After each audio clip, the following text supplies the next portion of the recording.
Alright, time for three more problems in this same vein. And the first one is, well, you'll see. The first one asks, for an answer to be complete, why do the units need to be specified? Now honestly, this is probably the most straightforward question so far, because it's something you learn basically in elementary school, no later. And it's simple, because you need to specify the context of the problem so that people will know what you're talking about. 4 meters against 4 feet, perhaps, for instance, are like very different things.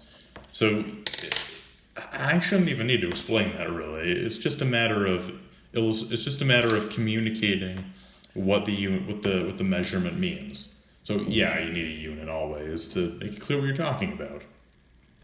I like the next question though, because the next question is a really good question that makes a really good point and addresses a common misconception regarding the calculation of significant figures. So let's say we have a wheel or a circle, and we know that its radius is 4.16 centimeters, and we want to find the diameter. So we multiply it by 2, because, to get the diameter, you multiply the radius by 2. So how would you write the diameter? Would you write it as 8 centimeters, or would you write it as 8.32 centimeters, which is the exact calculation you would get if you punch this into your calculator? Now, a lot of people who don't quite get significant figures and why that concept is significant. See what I did there? Most people who don't fully understand the concept might think, oh, well, we're multiplying, and our answer must include as many significant figures as the one of the small significant figures. So it would have to be 8, because that is one SigFig, just like the 2. And actually, you would be wrong here, if that's your line of thinking. Because you're right that if you're multiplying two relevant measurements together, then that would be the way you'd want to think. But in this case, since we're just trying to perform a simple operation to convert a radius to a diameter, and since that means this 2 is an integer, and therefore an exact value that doesn't have any uncertainty to it whatsoever, that means that we are in fact going to keep the point 32, because that's going to change a lot. The number of significant figures and whether or not you should include that in a multiplication operation, that is determined by if it's a measurement, because that's when you know that uncertainty is going to be involved. That's why significant figures are important in the first place, because they clarify, they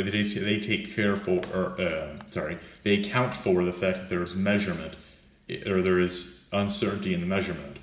But if we know how to actually convert radii into a diameter exactly, then there's no uncertainty there. We just know it's 2 times it. So 8.32 is going to be the correct answer here. And then 6 also kind of somewhat addresses a misconception regarding SigFigs, but not quite at the same level as 5. I really like question 5. But with question 6, it's just a similar thing. What is the sine of 30 degrees? Specifically, 30.0 degrees. This is the sort of thing you'd want to pull out your calculator for, assuming you don't already know trig well enough to immediately know what the answer to this is. It's a half. But even though, in this case, even though we're not manipulating this number with another measurement, we still want to keep the number of SigFigs intact. Because even though we're not manipulating it with another measurement, we're still performing an operation on a number that, if there was further context to the problem, the number of SigFigs could still be significant. So, keep saying it. So we wouldn't just want to write 0.5, but we'd also want to write 0.500, so that both our original number and the resulting number both have 3 significant figures, because we want to keep that intact. Hopefully that helps you understand significant figures and their applications a little bit. If not, leave a comment down below asking for clarification, and I'll explain it. I'll probably pin the comment too if it's something important or some common question. And most importantly, comment if you have more questions you want to ask me about, or you want to ask me to do anything else relating to this. That's all for this time. See you next time. Bye-bye.